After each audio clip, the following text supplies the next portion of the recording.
Here is an urgent message for the following county: Tehama, California. The National Weather Service in Sacramento has issued a flash flood warning for South Central Shasta County in Northern California, North Central Tehama County in Northern California, until 9:15 p.m. Pacific Daylight Time. At 6:12 p.m. Pacific Daylight Time, Doppler radar indicated thunderstorms producing heavy rain across the warned area. Between 1 and 2 inches of rain have fallen. Flash flooding is ongoing or expected to begin shortly. Hazard: flash flooding caused by thunderstorms. Source: radar.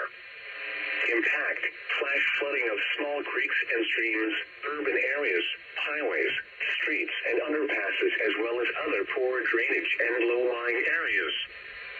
Some locations that will experience flash flooding include rural Shasta and Tehama County, Cottonwood Creek, Cow Creek, and portions of Highway 44 west of Shingletown. Turn around. Don't drown when encountering flooded roads. Most of flood deaths occur in vehicles.